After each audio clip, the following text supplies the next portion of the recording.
Hallelujah hallelujah hallelujah hallelujah. നമുക്ക് ശ്രദ്ധാപൂർവം നിന്ന് പരിശുദ്ധ സുവിശേഷം ശ്രവിക്കാം. സമാധാനം നിങ്ങളോടു കൂടെ. അങ്ങയോടും അങ്ങയുടെ ആത്മാവോടും കൂടെ. വിശുദ്ധ യോഹന്നാൻ അറിയിച്ച നമ്മുടെ കർത്താവ് ഈശോ മിശിഹായുടെ പരിശുദ്ധ സുവിശേഷം. നമ്മുടെ കർത്താവായ മിശിഹായ്ക്ക് സ്തുതി. ഞാൻ മുന്തിരിച്ചെടിയും നിങ്ങൾ ശാഖകളുമാണ്. ആരെന്നിലും ഞാൻ അവനിലും വസിക്കുന്നുവോ അവൻ ഏറെ ഫലം പുറപ്പെടുവിക്കുന്നു. എന്നെ കൂടാതെ നിങ്ങൾക്ക് ഒന്നും ചെയ്യാൻ കഴിയുകയില്ല. എന്നിൽ വസിക്കാത്തവൻ മുറിച്ച ശാഖ പോലെ പുറത്തെറിയപ്പെടുകയും ഉണങ്ങിപ്പോവുകയും ചെയ്യുന്നു. അത്തരം കമ്പുകൾ ശേഖരിച്ച് തീയിലിട്ട് കത്തിച്ചു കളയുന്നു. നിങ്ങൾ ധാരാളം ഫലം പുറപ്പെടുവിക്കുകയും അങ്ങനെ എൻ്റെ ശിഷ്യന്മാരായിരിക്കുകയും ചെയ്യുന്നത് വഴി പിതാവ് മഹത്വപ്പെടുന്നു. പിതാവ് എന്നെ സ്നേഹിച്ചതുപോലെ ഞാനും നിങ്ങളെ സ്നേഹിച്ചു. ഞാൻ എൻ്റെ പിതാവിൻ്റെ കൽപ്പനകൾ പാലിച്ച് അവിടുത്തെ സ്നേഹത്തിൽ നിലനിൽക്കുന്നത് പോലെ എൻ്റെ കൽപ്പനകൾ പാലിച്ചാൽ എൻ്റെ സ്നേഹത്തിൽ നിങ്ങൾ നിലനിൽക്കും. ഞാൻ ഇത് നിങ്ങളോട് പറഞ്ഞത് എൻ്റെ സന്തോഷം നിങ്ങളിൽ കുടികൊള്ളാനും നിങ്ങളുടെ സന്തോഷം പൂർണ്ണമാകാനും വേണ്ടിയാണ്. ഇതാണ് എൻ്റെ കൽപ്പന. ഞാൻ നിങ്ങളെ സ്നേഹിച്ചതുപോലെ നിങ്ങളും പരസ്പരം സ്നേഹിക്കണം. സ്നേഹിതർക്കു വേണ്ടി ജീവൻ അർപ്പിക്കുന്നതിനേക്കാൾ വലിയ സ്നേഹമില്ല. ഞാൻ നിങ്ങളോട് കൽപ്പിക്കുന്നത് നിങ്ങൾ ചെയ്യുന്നെങ്കിൽ നിങ്ങൾ എൻ്റെ സ്നേഹിതരാണ്. ഞാൻ ഇനി നിങ്ങളെ ദാസന്മാർ എന്ന് വിളിക്കുകയില്ല, കാരണം യജമാനൻ ചെയ്യുന്നത് എന്തെന്ന് ദാസൻ അറിയുന്നില്ല. എന്നാൽ ഞാൻ നിങ്ങളെ സ്നേഹിതന്മാരെന്ന് വിളിച്ചു. എന്തെന്നാൽ എൻ്റെ പിതാവിൽ നിന്ന് കേട്ടതെല്ലാം നിങ്ങളെ ഞാൻ അറിയിച്ചു. നിങ്ങൾ എന്നെ തിരഞ്ഞെടുക്കുകയല്ല, ഞാൻ നിങ്ങളെ തിരഞ്ഞെടുക്കുകയാണ് ചെയ്തത്. നിങ്ങൾ പോയി ഫലം പുറപ്പെടുവിക്കുന്നതിനും നിങ്ങളുടെ ഫലം നിലനിൽക്കുന്നതിനു വേണ്ടി ഞാൻ നിങ്ങളെ നിയോഗിച്ചിരിക്കുന്നു. തന്മൂലം നിങ്ങൾ എൻ്റെ നാമത്തിൽ പിതാവിനോട് ചോദിക്കുന്നത് എന്തും അവിടുന്ന് നിങ്ങൾക്ക് നൽകും. ഞാൻ നിങ്ങളോട് കൽപ്പിക്കുന്നു, പരസ്പരം സ്നേഹിക്കുവിൻ. നമ്മുടെ കർത്താവായ മിശിഹായ്ക്ക് സ്തുതി. നമുക്കെല്ലാവർക്കും ശാന്തമായി ഇരിക്കാം. പൗരോഹിത്യത്തെയും പുരോഹിതന്റെ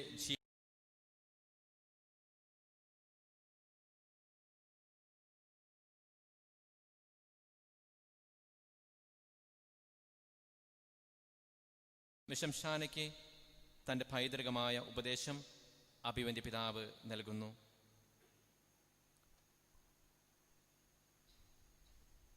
മിശിഹായിൽ പ്രിയ ഇഗ്നേഷ്യസ് ലയോളയുടെ പേര് സ്വീകരിച്ചിരിക്കുന്ന മിഥുൻ,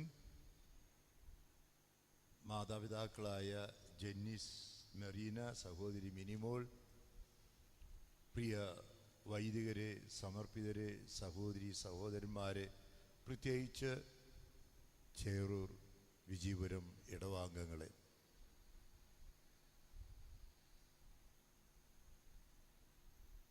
ഏകദേശം 27-28 കൊല്ലങ്ങൾക്ക് മുമ്പ് ജെന്നിസും മെറീനയും തങ്ങളുടെ കടിഞ്ഞൂൽ പുത്രൻ മിഥുൻ ജനിച്ചപ്പോൾ പറഞ്ഞു, ഇന്ന് മൂന്നാമത്തെ വായനയിൽ ഹെബ്രായർക്കെഴുതിയ ലേഖനത്തിലെ 2:5 അത് സങ്കീർത്തനം 7:2 വായിക്കുന്നത് പോലെ പറഞ്ഞു, നീ എൻ്റെ പ്രിയപുത്രനാണ്, നിനക്ക് ഞാൻ ജന്മം നൽകിയിരിക്കുന്നു. അത് കഴിഞ്ഞ് മാമോദിസായിൽ വീണ്ടും ജനിച്ചു. പിന്നെ ഈ ജനന പ്രക്രിയ തുടർന്നു. എന്നാൽ ഇന്ന് ഈ തിരുക്കർമ്മങ്ങളുടെ ആരംഭത്തിൽ ജെന്നിസും മെറീനെയും കൈകൾ വെച്ച് ആശീർവദിച്ചു. എന്നിട്ട് ഇങ്ങോട്ട് അയച്ചു, കയറ്റിവിട്ടു. ഈ വിജയപുരം ഇടവക ഒരു ജനനത്തിന് സാക്ഷ്യമായി. 7ാമത്തെ ജനന. കഴിഞ്ഞ വർഷം സന്തോഷ്, പിന്നെ ഏതാനും പേര് ഇവിടെ, സജീവും ക്രിസ്റ്റോണും സുനിലും ഒക്കെ ഇവിടെ ഇരിക്കുന്നുണ്ട്. തൃശ്ശൂർ അതിരൂപത മിഥുനെ നോക്കി പറയുകയാണ്, നീ എൻ്റെ പ്രിയ പുത്രനാ, നിനക്ക് ഞാൻ ജന്മം നൽകിയിരിക്കുന്നു. ഞാൻ മിഥുൻ്റെ തലയിൽ കൈവച്ച് ഞാനും പറയാൻ പോവുകയാണ്, മിഥുൻ, നിനക്ക് പൗരോഹിത്യത്തിൽ ഞാൻ ജന്മം നൽകാൻ പോവുകയാണ്. ഇന്നത്തെ വിശുദ്ധ ഗ്രന്ഥ വായനകൾ, 4 വായനകൾ പ്രധാനമായും ദൈവവിളിയെക്കുറിച്ചുള്ളതാണ്. അതിൽ 3 വാക്കുകളാണ് ഈ വായനകളിലെല്ലാം തന്നെ പ്രധാനപ്പെട്ടതായിരിക്കുന്നത്. അത് ഷേൺസ്റ്റാഡ് സന്യാസ സമൂഹത്തിൻ്റെ സ്ഥാപകനായ ഫാദർ കെന്നിക് അതിനെ രൂപവൽക്കരിച്ചൊരു പട്ടത്തിന് പറഞ്ഞത് ഇപ്രകാരമാണ്: വിളിക്കപ്പെട്ടവൻ, ഉയർത്തപ്പെട്ടവൻ, അയക്കപ്പെട്ടവൻ. ഇന്നത്തെ ആദ്യത്തെ വായനയിൽ ജത്രോയുടെ ആടുകളെ മേയിച്ചുകൊണ്ടിരുന്ന മോശയെ നോക്കി, മോശയ്ക്ക് നോക്കി ദൂതൻ വിളിച്ചത് കത്തിയെരിയുന്നു മുൾപടർപ്പ് കണ്ടപ്പോൾ അങ്ങോട്ട് ചെന്നപ്പോൾ ദൈവം അവനെ വിളിച്ചു, അവനെ വാഴ്ത്തി. നീ വെറുതെ വിക്കനാണെന്ന് പറഞ്ഞ് നിനക്ക് ആ കുഴപ്പമുണ്ട് ഈ കുഴപ്പമുണ്ട് നിന്നും പറഞ്ഞ് ന്യായീകരണത്തിന് ഒന്നും പോണ്ട. ഈജിപ്തിലെ ജനത്തിന്റെ നിലവിളി കേൾക്കുന്ന ഈ കോവിഡ് പശ്ചാത്തലത്തിൽ ഇന്നലെ ഞങ്ങൾ പ്രത്യേകമായ വിധത്തിൽ 35 അച്ഛന്മാരെ അവര് ഈ കോവിഡില് മൃതസംസ്കാരത്തിനും മറ്റും നേതൃത്വം കൊടുത്ത 35 അച്ഛന്മാർക്ക് പ്രത്യേക ആദരവ് കൊടുത്തു. 85 യുവജനങ്ങൾക്കും. ദേ കോവിഡിൽ വിഷമിക്കുക. ഈജിപ്തിലെ നിലവിളി ഞാൻ കേട്ടു.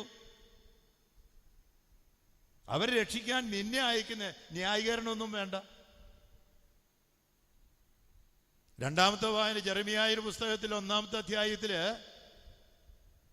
ജെറമിയായി വിളിച്ചിട്ട് പറഞ്ഞു, നിന്റെ അമ്മയുടെ ഉദരത്തിൽ, മെറീന, നിന്റെ ഉദരത്തിൽ ഉരുവാകുന്നതിന് മുമ്പേ ഈ മിഥുനെ ദൈവം അറിഞ്ഞു, വിളിച്ചു, വിശുദ്ധീകരിച്ചു. നീ കേവലം ബാലനൊന്നും പറയണ്ട, ജെറമിയായോട് ദൈവം പറഞ്ഞതാ. നിന്റെ അധരത്തിൽ ഞാൻ വചനം വെക്കുക, ഐസിയ പ്രവാചകനോട് പറഞ്ഞതുപോലെ. എന്നിട്ട് എന്ത് ചെയ്യണം? പിഴുതെറിയണം, നട്ടു വളർത്തണം, നശിപ്പിക്കണം, വീണ്ടും വളർത്തണം. എന്നിട്ട് പറഞ്ഞു, ഞാൻ പറയുന്നത് എന്തും നീ ചെയ്യണം, ഞാൻ പറയുന്നിടത്തേക്ക് നീ പോകണം. ഹെബ്രായർക്ക് എഴുതിയ ലേഖനത്തിൽ എന്നുള്ള വായനയാണ് 3ാമത്തെ വായന നമ്മൾ കേട്ടത്. 5-ാമത്തെ അധ്യായത്തിൽ ജനങ്ങളിൽ നിന്ന് ജനങ്ങൾക്ക് വേണ്ടി തെരഞ്ഞെടുക്കപ്പെട്ടവനാ, വിളിക്കപ്പെട്ടവനാ. പക്ഷേ ജനങ്ങളല്ല, തെരഞ്ഞെടുത്തത് ജനങ്ങളല്ല. മെൽക്കിസേദേക്കിന്റെ ക്രമപ്രകാരം ദൈവത്താൽ അഹറോനെ പോലെ വിളിക്കപ്പെട്ടവനാ, ദൈവത്താൽ വാഴ്ത്തപ്പെട്ടവനാ. എന്തിന്? നീ ദൈവിക കാര്യങ്ങൾക്ക് വേണ്ടി നിയോഗിക്കപ്പെടാൻ, പാപപരിഹാരാർത്ഥം ബലികളും കാഴ്ചകളും സമർപ്പിക്കാൻ നിന്നെ അയക്കാനാ. വിളിക്കപ്പെട്ടവൻ, ഉയർത്തപ്പെട്ടവൻ, അയക്കപ്പെട്ടവൻ. ഇന്നത്തെ സുവിശേഷത്തിൽ അത് തന്നെയാ. 16-ാമത്തെ വാക്യത്തിൽ 15-ാമത്തെ അധ്യായം ഇന്ന് നമ്മൾ വായിച്ചു കേട്ടു. നിങ്ങൾ എന്നെ തെരഞ്ഞെടുക്കുകയല്ല, ഞാൻ നിങ്ങളെ തെരഞ്ഞെടുത്തതാ. മിഥുനെ, ഞാൻ മിഥുനോട് ഇന്ന് ചോദിച്ചു, ഇങ്ങനെ അച്ഛനാവനെ എങ്ങനെ തോന്നിയേ? ആരാ പറഞ്ഞേ? അപ്പനമ്മയാണോ? സെന്റ് തോമസ് കോളേജിൽ MSW പഠിക്കാൻ പോയപ്പോഴാണോ? വട്ടക്കുഴി അച്ഛനായിരുന്നപ്പോൾ ഇങ്ങനെ കുർബാനയ്ക്ക് കൂടി നടന്നപ്പോൾ എനിക്ക് അച്ഛനാവണമെന്നൊക്കെ തോന്നി. പിന്നെ ഇവിടുത്തെ വികാരിമാരൊക്കെ എല്ലാം ഇഷ്ടമാണ് കേട്ടോ. അതിൽ പ്രത്യേകിച്ചും മുൻ വികാരിമാരെ എല്ലാവരെയും, പിന്നെ ജ്യേഷ്ഠൻ അച്ഛന്മാരും ഒക്കെ വലിയ ഇഷ്ടമാണ്. അതിൽ ഈ അടുത്തുണ്ടായിരുന്ന വികാരിമാരുടെ കാര്യം പിന്നെ പറയും വേണ്ട. അതിൽ ഡൈജച്ചനും പുറത്തൂരച്ചനും പിന്നെ ഒക്കെ ജോലി ചെയ്ത സ്ഥലത്ത് പിന്നെ റീജൻസിയിലത്തെ അച്ഛനൊക്കെ വലിയ ഇഷ്ടമാണെന്ന് എന്നോട് പറഞ്ഞു. റക്ടറച്ചനെ കുറിച്ച്, ഡൈജോച്ചിനെ കുറിച്ച്, അതിന് എല്ലാ നാട്ടുകാരായിട്ടുള്ള അച്ഛന്മാരെ കുറിച്ചൊക്കെ വലിയ ഇഷ്ടമാണ്. അവരൊക്കെ കണ്ടപ്പോൾ എനിക്ക് അങ്ങനെ ആവണം തോന്നി. പക്ഷേ അപ്പനും അമ്മയല്ല കാരണക്കാർ, നീയല്ല കാരണക്കാർ, ഈ അച്ഛന്മാരല്ല കാരണം. ഞാൻ നിന്നെ ഐസിയാ പ്രവാചകന്റെ പുസ്തകത്തിൽ 43-ാമത്തെ അധ്യായത്തിൽ 1-ാമത്തെ വാക്യത്തിൽ വായിക്കുന്ന പോലെ ഞാൻ നിന്നെ പേര് ചൊല്ലി വിളിച്ചിരിക്കുന്നു. ജെറമി 29:11 പറഞ്ഞ പോലെ നിന്നെക്കുറിച്ചൊരു പദ്ധതിയുണ്ട്, നിന്റെ നാശത്തിനല്ല. ജെറമി 3:15 പറഞ്ഞു, എൻ്റെ ഹൃദയത്തിന് അനുയോജ്യരായ ഇടയന്മാരെ അയക്കാൻ ഞാൻ നിന്നെ വിളിച്ചു, നീ എൻ്റേതാണ്. അതുകൊണ്ട് ഫിലിപ്പിയർക്ക് എഴുതിയ ലേഖനത്തിലെ 3:12 വായിക്കുന്നത് എന്താ? ഞാൻ നിന്നെ സ്വന്തമാക്കി, നീ എൻ്റേതാണ്. അതുകൊണ്ട് ഭയപ്പെടേണ്ട. ഐസിയാ പ്രവാചകൻ പറയുക, ഭയപ്പെടേണ്ട, ഞാൻ നിന്നെ രക്ഷിച്ചിരിക്കുന്നു. അങ്ങനെയാണെങ്കിൽ വിളിക്കപ്പെട്ടവനും ഉയർത്തപ്പെട്ടവനും അയക്കപ്പെടുന്നവനുമായ ഈ മിഥുൻ അവിടെ പ്രത്യേകിച്ച് എഫേസ്യർക്ക് എഴുതിയ ലേഖനത്തിലെ 4-ാമത്തെ അധ്യായത്തിലെ 1 മുതലുള്ള വാക്യങ്ങൾ ഇപ്രകാരം വായിക്കുന്നുണ്ട്: ദൈവമാണ് വിളിച്ചത്, അതുകൊണ്ട് വിളിക്ക് അനുയോജ്യമായ ജീവിതം നയിക്കണം. കൊറിന്ത്യക്കാർക്ക് എഴുതിയ 1-ാം ലേഖനത്തിൽ 7:17 വായിക്കുന്നുണ്ട്: ഓരോരുത്തരും തങ്ങളുടെ വിളിയും നിയോഗവും അനുസരിച്ച് ജീവിക്കണം. ഈ ഡിസംബർ ക്രിസ്മസ് കഴിഞ്ഞ ദിവസങ്ങളിൽ നമ്മുടെ അതിരൂപതയിൽ ഒരു നല്ല ശതമാനം അച്ഛന്മാരും ഈ ദിവസങ്ങളിലാണ് വൈദികരായത്. അതുകൊണ്ട് അവരുടെ വാർഷികങ്ങളാണ്. ഇന്നും പൗരോഹിത്യത്തിൻ്റെ വാർഷികം ആഘോഷിക്കുന്നവർ ഇന്ന് 28-ാം തീയതി ഞാൻ നോക്കിയപ്പോൾ കുറെ അധികം അച്ഛന്മാരുണ്ട്. നിങ്ങളുടെ മുൻവികാരിയായിട്ടുള്ള ജോസ് വട്ടക്കുഴി അച്ഛൻ 25 വർഷം പൂർത്തിയാവുന്ന ഇന്നാ. ഒത്തിരി അച്ഛന്മാരുണ്ട്. സന്തോഷ് ഇന്ന് തന്നെയാ, സുനിൽ അച്ഛനോ ഇന്ന് തന്നെയാ, പിന്നെ സജീവ് അച്ഛനോ ഇന്നല്ല. ഈ ദിവസങ്ങളില്ല. ഇന്ന് കാലത്ത് ഒരച്ഛൻ എൻ്റെ അടുത്ത് വന്നിട്ട് പറഞ്ഞു, ഇന്നാണ് എൻ്റെ പൗരോഹിത്യത്തിൻ്റെ വാർഷികദിനം. ഉടനെ തന്നെ ഞാൻ വിളിച്ചിട്ട് പറഞ്ഞു, നീ പോയിട്ട് തിമോത്തിക്ക് എഴുതിയ 2-ാം ലേഖനം 1-ാം അധ്യായം 6-ാം വാക്യം എടുത്ത് വായിച്ചിട്ടേ ഇനി എൻ്റെ അടുത്തേക്ക് വരാൻ പാടുള്ളൂ. ഉടനെ പോയി വായിക്കാൻ പറഞ്ഞു. മിഥുനോട് എനിക്ക് പറയാനുള്ളത് ഇതാണ്: നിനക്ക് ഞാൻ ഇന്ന് പൗരോഹിത്യത്തിൽ ജന്മം നൽകുന്നുണ്ടെങ്കിൽ തിമോത്തിക്ക് എഴുതിയ 2-ാം ലേഖനത്തിൽ 1-ാമത്തെ അധ്യായം 6-ാം വാക്യം എല്ലാ വർഷവും 28-ാം തീയതി നീ വീണ്ടും വീണ്ടും നീ വായിച്ചിരിക്കണം. അതെന്താ? എൻ്റെ കൈവപ്പ് വഴി നിനക്ക് ലഭിച്ച ദൈവകൃപ ഉജ്ജ്വലിപ്പിക്കേണ്ട ദിവസമാണിത്. സന്തോഷേ, സുനിലേ, സജീവേ, ഉജ്ജ്വലിപ്പിക്കേണ്ട ദിവസമാണ്. അങ്ങനെ വരുമ്പോൾ ക്രിസ്റ്റോന്റെ ദിവസം എന്നാ? നാളെയാ. ഈ അവസരത്തില് വിളിച്ചിരിക്കുന്നത് എന്തിനാ? മാർക്കോസിന്റെ സുവിശേഷത്തിലെ 3-ാമത്തെ അധ്യായത്തില് തനിക്ക് ഇഷ്ടപ്പെട്ട വിളിച്ചത് തൻ്റെ കൂടെയായിരിക്കാനാണ്. നമുക്ക് പലതരം വിളിയുണ്ട്. എല്ലാ മനുഷ്യർക്കും വിളിയുണ്ട്. മനുഷ്യത്വത്തിലേക്കുള്ള വിളി, പിന്നെ ഒരു ക്രിസ്ത്യാനിയാകാനുള്ള വിളി. ഉൽപ്പത്തി പുസ്തകത്തിലെ 1:26 വായിക്കുന്ന പോലെ പുരുഷനും സ്ത്രീയുമാകാനുള്ള വിളി, പെരുകി വർദ്ധിക്കാൻ കുടുംബജീവിതത്തിലേക്കുള്ള വിളി, എല്ലാം വിളികളാണ്. സമർപ്പിത ജീവിതത്തിലേക്കുള്ള വിളി. നിന്നെ വിളിച്ചത് തൻ്റെ കൂടെയായിരുന്ന് മത്തായി സുവിശേഷത്തിൽ 10-ാമത്തെ അധ്യായത്തിൽ 1-ാമത്തെ വാക്യത്തിൽ വായിക്കുന്ന പോലെ ശിഷ്യനാകാനുള്ളതാണ് വിളി. ഈ ശിഷ്യനായിരിക്കുന്നത്, കൂടെയായിരിക്കുന്നത്, വിളിച്ചിരിക്കുന്നത് തൻ്റെ സ്വന്തമാകാനും. അത് ഇന്ന് നമ്മുടെ ഗായക സംഘം മനോഹരമായിട്ട് ഈ ഇതിന് തുടക്കത്തിൽ പറഞ്ഞു, പാടിയിട്ടുണ്ട്. കൊരിന്ത്യക്കാർക്ക് എഴുതിയ 2-ാം ലേഖനത്തിൽ പൗലോസ് ലേഖ പറയുന്നത് പോലെ ഇത് വലിയ നിധിയാണ്. ഇന്ന് ഞാൻ മിഥുനോട് പറഞ്ഞു, മിഥുൻ, നിനക്ക് ലഭിച്ചിരിക്കുന്ന ഈ മഹാദാനം വലിയ നിധിയാണെന്ന്, സമ്പത്താണെന്നുള്ള. എത്ര സമുന്നതം ഇന്ന് പുരോഹിത നീ ഭരമേറ്റ വിശിഷ്ടദാനമെന്ന് ഓരോ ദിവസവും നിനക്ക് ബോധ്യമുണ്ടാകണം. പക്ഷേ പൗലോസ് ലീഹ പറഞ്ഞതുപോലെ ഇത് കളിമൺ പാത്രത്തിലാണെന്നും നിനക്ക് ബോധ്യമുണ്ടാകണം. അതുകൊണ്ടാണ് പോൾ 6 മാർപ്പാപ്പ പറഞ്ഞത്, God's crazy kindness has made me the sick man to be his chosen one. ഈ പച്ച മനുഷ്യനെ, സാധാരണക്കാരനെ, എല്ലാ ബലഹീനതകളുള്ളവനെ ദൈവത്തിന്റെ പ്രത്യേകമായ കരുണ തെരഞ്ഞെടുത്തിരിക്കുക. ഈ ദൈവവിളിയെ കുറിച്ച് ഒരുപാട് നമ്മൾ കേട്ടിട്ടുണ്ട്, പഠിച്ചിട്ടുണ്ട്, വായിച്ചിട്ടുണ്ട്. ഇത് ആദ്യം തന്നെ ഇതൊരു ദാനമാണ്, സമർപ്പണമാണ്. ചുങ്കത്ത് അളിക്കല തറവാടിന്റെ ദാനമാണ്. ജന്യസിന്റെ മെറീനയുടെ ദാനമാണ്. ഈ ചേറൂർ വിജയപുരം ഇടവകയുടെ ദാനമാണ്. അതിരൂപതയുടെ ദാനമാണ്. അതിനേക്കാൾ അപ്പുറത്ത് മിഥുന്റെ സ്വയം ദാനമാണ്.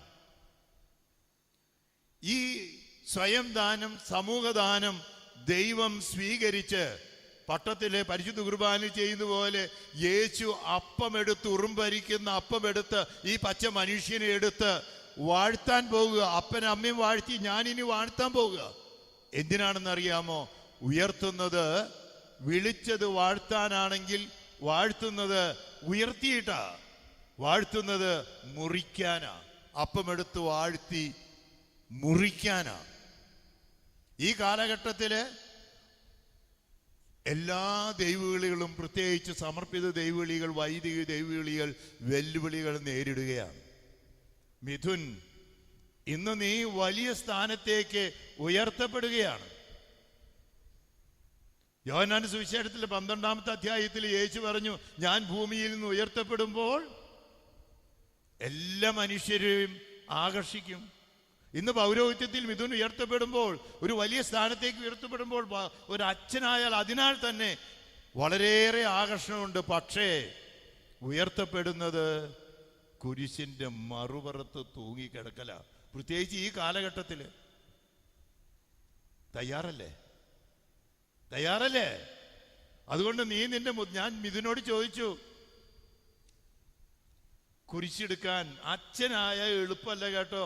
മത്തായി 16:24 സ്വയം പരിത്യജിക്കണം, കുരിശെടുക്കണം, എന്നിട്ടേ അനുഗമിക്കാൻ പറ്റുള്ളൂ. ഞാൻ ഇതിനോട് ചോദിച്ചു, നീ എന്താ മുദ്രാവാക്യമായിട്ട് എടുത്തിരിക്കണേ? എല്ലാ അച്ഛന്മാരോടും ഞാൻ ഇപ്പോൾ ചോദിക്കുന്നുണ്ട്, എന്താ നിന്റെ മുദ്രാവാക്യം? അപ്പോൾ മിഥുൻ പറഞ്ഞു, സങ്കീർത്തനം 121:3. അത് സാധാരണ മറ്റച്ഛന്മാരൊക്കെ വേറെ തരത്തിലാണ് കൂടെ ആയിരിക്കാൻ അയക്കപ്പെടേണ്ടത്. അങ്ങനെ പറഞ്ഞു ഒത്തിരി വാക്കുണ്ട്. പക്ഷെ മിഥുനൊരു പ്രത്യേകമായിട്ടുള്ള ദൈവവചനം എടുത്തിരിക്കുന്നു. പറഞ്ഞു അത് പ്രത്യേകിച്ച് എന്ത് പ്രതിസന്ധി ഉണ്ടായാലും, ഒരുപാട് അച്ഛന്മാരെടുക്കുന്ന ഇതാണ്. റോമാക്കാർക്ക് എഴുതിയ ലേഖനം 8:28 എല്ലാം നന്മയ്ക്കായി പരിണമിക്കുന്ന. മിഥുനെടുത്തിരിക്കുന്ന ദൈവവചനം എന്താണെന്നറിയാമോ? സങ്കീർത്തനം 121:3. നിന്റെ കാൽ വഴുതാൻ അവിടുന്ന് സമ്മതിക്കുകയില്ല, നിന്നെ കാക്കുന്നവൻ ഉറക്കം തൂങ്ങില്ല. എന്നെ എല്ലാ നിമിഷവും നോക്കി എന്നെ പരിപാലിച്ചു കൊണ്ടിരിക്കുന്ന ദൈവത്തിന്റെ പരിപാലനയിലുള്ള ആ വലിയ വിശ്വാസം. എന്തൊക്കെ വന്നോട്ടെ, ഏതൊക്കെ സാഹചര്യങ്ങൾ ഉണ്ടാകട്ടെ, സെമിനാരി കാലഘട്ടത്തിൽ അങ്ങനെ വന്നു ഇങ്ങനെ വന്നു, ഇതൊന്നും ഇഷ്യൂ അല്ല. ദൈവം എൻ്റെ കൂടെയുണ്ട്, പരിപാലിക്കുന്നുണ്ട്. ഉറക്കം നോക്കുന്ന ദൈവമൊന്നുമല്ല. എൻ്റെ കാല് വഴുതാൻ ദൈവം സമ്മതിക്കില്ല എന്നുള്ള ബോധ്യം മിഥുനുണ്ട്. മരണം വരെ ഈ ബോധ്യത്തിൽ നിലനിൽക്കുകയും വേണം. വിളിച്ചത് നിന്നെ ഉയർത്താനാ, പൗരോഹിത്യത്തിൽ വാഴ്ത്താൻ. നിന്നെ ഞാൻ ഇന്ന് വാഴ്ത്തുന്നത്, ഇന്ന് മുതൽ നീ മറ്റുള്ളവരെ വാഴ്ത്താനാ. ഇപ്പൊ നീ അപ്പെടുത്ത് വാഴ്ത്തിയോ ഒന്നും ഉണ്ടാവില്ല. ആ കുംസാരക്കൂട്ടിൽ വന്ന് വാഴ്ത്തിയോ ഒന്നും സംഭവിക്കില്ല. രോഗിയെടുത്ത് വാഴ്ത്തിയോ ഒന്നും സംഭവിക്കില്ല. ദമ്പതികളോട് ആശീർവദിച്ചോ ഒന്നും സംഭവിക്കില്ല. എന്നാൽ ഒരു 1/4 മണിക്കൂർ കഴിഞ്ഞിട്ട് നീ വാഴ്ത്തിയാലോ? അബ്രാഹത്തെ വിളിച്ചപ്പോൾ ഉൽപ്പത്തി പുസ്തകത്തിലെ 12-ാമത്തെ അധ്യായത്തില് 1 മുതലുള്ള വാക്യങ്ങളിൽ അബ്രാഹത്തോട് പറഞ്ഞു, നിന്നെ ഞാൻ അനുഗ്രഹിച്ചിരിക്കുന്നു. മിഥുനെ അപ്പച്ചനും അമ്മച്ചിയും അനുഗ്രഹിച്ചു, ഈ ഇടവക അനുഗ്രഹിച്ചു. നീ പോയിട്ട് വിചാരിച്ചിട്ട് ജയ്സനച്ഛനോട്, സെബാസ്റ്റ്യനച്ഛനോട്, അച്ഛന്മാരോടൊക്കെ ചോദിച്ച്, ഇല്ലേ ഈ ദിവസങ്ങളിൽ കാണുന്നവരോടൊക്കെ ആശീർവദിക്കുക, എന്നെ ഒരു അനുഗ്രഹം ബ്ലസ് ചെയ്യ് എന്ന് നീ പറഞ്ഞല്ലേ? ഞാനിപ്പോൾ അനുഗ്രഹിക്കാൻ പോവാ. അബ്രാഹത്തോട് യഹോവയായി ദൈവം പറഞ്ഞു പോലെ ഞാൻ നിന്നെ അനുഗ്രഹിച്ചിരിക്കും, നീ ഒരു അനുഗ്രഹമായി തീരണം. You are A blessing. എന്നിട്ട് ഇന്നു മുതല് ജോൺ പോൾ രണ്ടാമൻ മാർപ്പാപ്പ പ്രാർത്ഥിച്ചതുപോലെ ദൈവിക കാര്യങ്ങളുടെ ശുശ്രൂഷകനും ദൈവിക രഹസ്യങ്ങളുടെ വിതരണക്കാരനുമാകാനാണ്. നിന്നിലൂടെ വിതരണം ചെയ്യപ്പെടണം.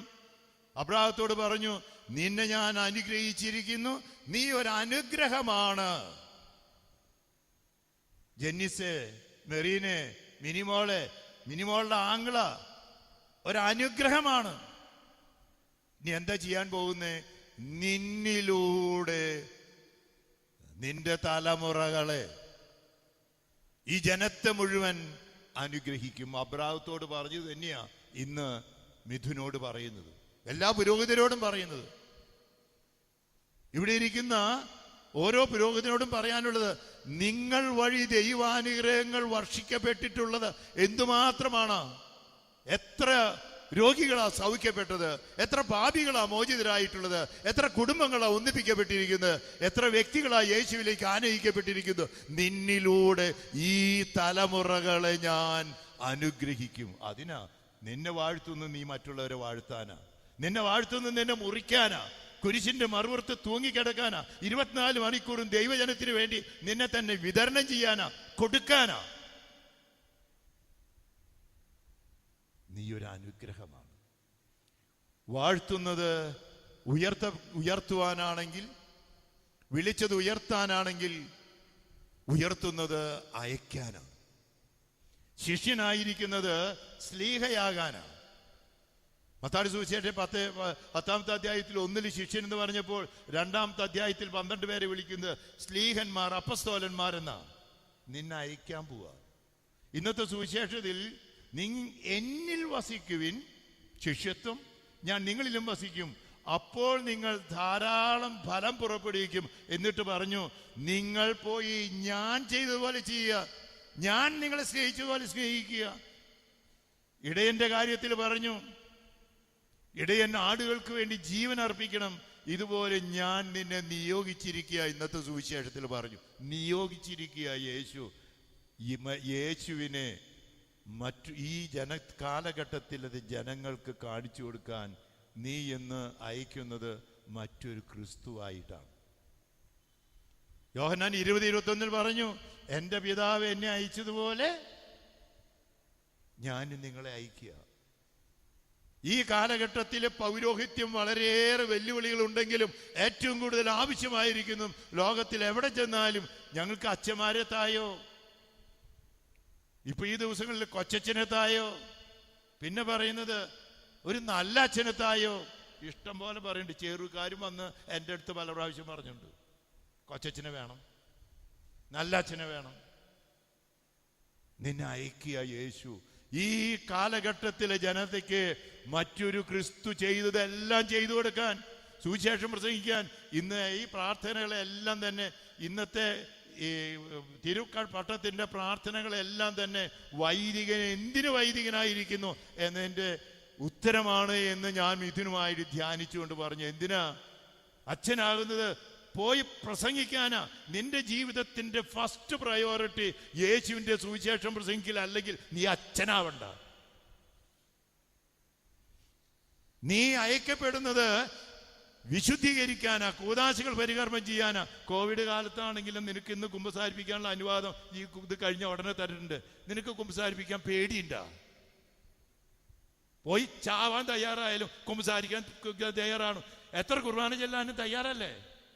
രോഗികളാണെന്ന് കിടക്കുന്നുണ്ടെങ്കിൽ അവർക്ക് രോഗീലാഭനം കൊടുക്കാൻ നീ തയ്യാറല്ലേ? അതിനയക്കാനാ, വിശുദ്ധീകരിക്കാനാ. യോഹന്നാന്റെ സുവിശേഷത്തിൽ 10-ാമത്തെ അധ്യായത്തിൽ നല്ല ഇടയനെ കുറിച്ച് 8 വിശേഷണങ്ങൾ കാണുന്നുണ്ട്. ആടുകൾ അറിയണം, പേര് ചൊല്ലി വിളിക്കണം, മേച്ചിൽ പുറത്തേക്ക് നയിക്കണം, കാണാതെ പോയി അന്വേഷിച്ച് കണ്ടെത്തണം, അതിന് തോളിലേറ്റണം, ആടുകൾക്ക് വേണ്ടി വാതിലായിരിക്കണം. അവസാനം കാണാതെ പോയ ആടിനെയും ആലയിൽ പെടാത്ത ആടുകളെയും ഒക്കെ കൊണ്ടുവരണം. അവസാനം ആടുകൾ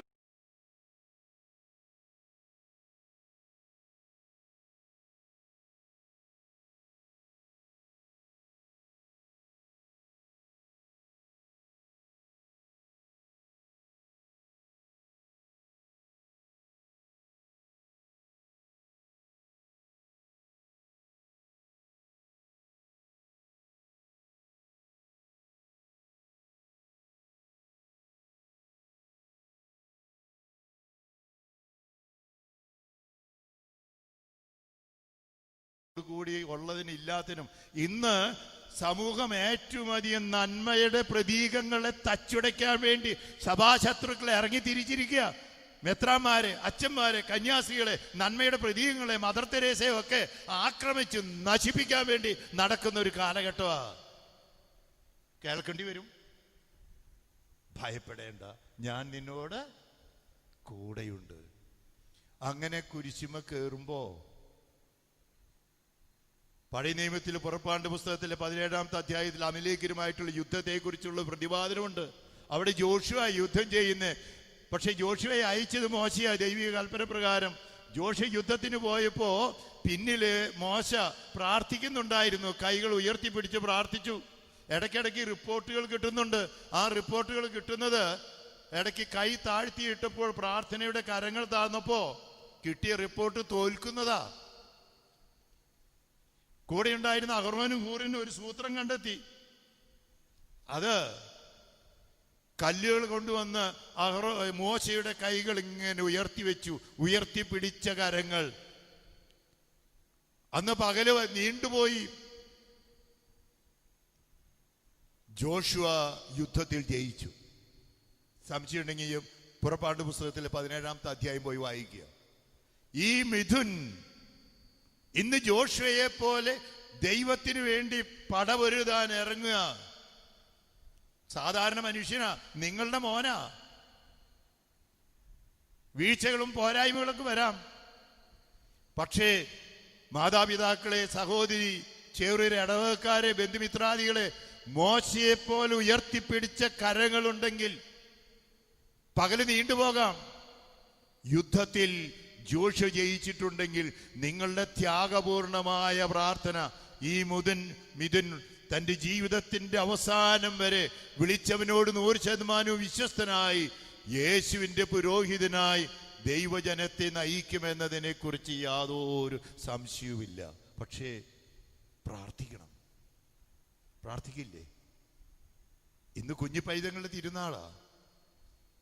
ഇതിനെ കണ്ടാൽ തന്നെ നിഷ്കളങ്ക ഹൃദയ, കുഞ്ഞിനെ പോലെയാ.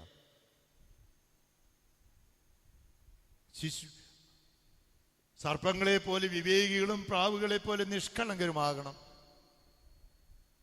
ഇന്ന് കുഞ്ഞുങ്ങളെ വേണ്ടെന്ന് വെക്കുന്നൊരു കാലഘട്ടത്തിലാണ്. മക്കള് വേണ്ട, വിവാഹം വേണ്ട.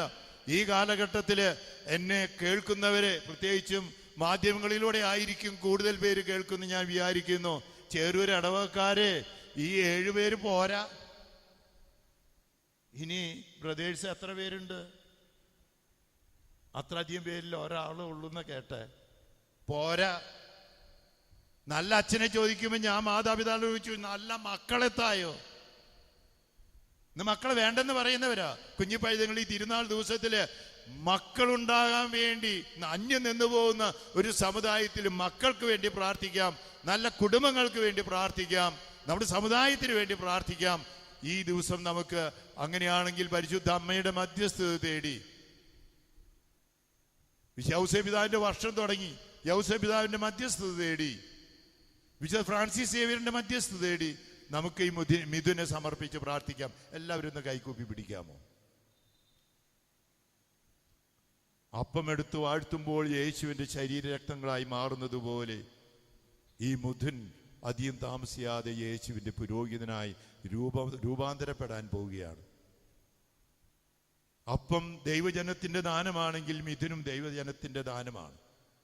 സഭ ഏറ്റെടുത്ത്, യേശു ഏറ്റെടുത്ത് യേശുവിന്റെ പുരോഹിതനായി പരിശുദ്ധാത്മാവിന്റെ ആവാസം വഴി, അഭിഷേകം വഴി മറ്റൊരു ക്രിസ്തുവായി രൂപാന്തരപ്പെടുന്നു. എന്നിട്ട് അപ്പം നമുക്ക് യേശുവിന്റെ ശരീരരക്തങ്ങളായി തരുന്നത് പോലെ മിഥുനെ ഒരു വൈദികനായി യേശു തരാൻ പോവുകയാണ്. യേശുവിനെ സമർപ്പിച്ച് പ്രാർത്ഥിക്കാം. പരിശുദ്ധാത്മാവേ, മിഥുന്റെ മേൽ എഴുന്നള്ളി വരയണമേ. ഓരോ ദിവസത്തെ കുർബാനയിലും ഓരോ തിരുപ്പെട്ട വാർഷികത്തിലും മിഥുന് ലഭിച്ച് ഈ അഭിഷേകം ഉജ്ജ്വലിപ്പിക്കപ്പെടാനുള്ള കൃപ നൽകണമേ. വിളിച്ചവനോട് 100% വിശ്വസ്തനുള്ള നല്ല പുരോഹിതനായി ദൈവജനത്തെ മെൽക്കിസേദേക്കിന്റെ ക്രമപ്രകാരം പുരോഹിതനായി ശുശ്രൂഷിക്കാൻ, യേശുവിന്റെ പുരോഹിതനായി പ്രവർത്തിക്കാൻ മിഥുനെ അനുഗ്രഹിക്കണമേ. പരിശുദ്ധ അമ്മേ, വിശുദ്ധ ഔസേപിതാവേ, മാനുഷികമായി യേശുവിനെ രൂപപ്പെടുത്തിയവരെ ഈ മിഥുനെ പുരോഹിത രൂപം കൊടുക്കാൻ പ്രത്യേകം മധ്യസ്ഥരാകണമേ. ഞങ്ങൾ ഇടവയുടെ മധ്യസ്ഥനായ വിശുദ്ധ ഫ്രാൻസിസ് സേവിയറെ മിഥുനെ സമർപ്പിച്ച് നല്ലൊരു മിഷനറിയാകാൻ കൃപ നൽകണമേ. നമ്മുടെ നിയോഗം സമർപ്പിച്ച് മിഥുനെ സമർപ്പിച്ച് നമുക്കൊരു നിമിഷ സമയം നിശബ്ദതയിൽ പ്രാർത്ഥിക്കാം.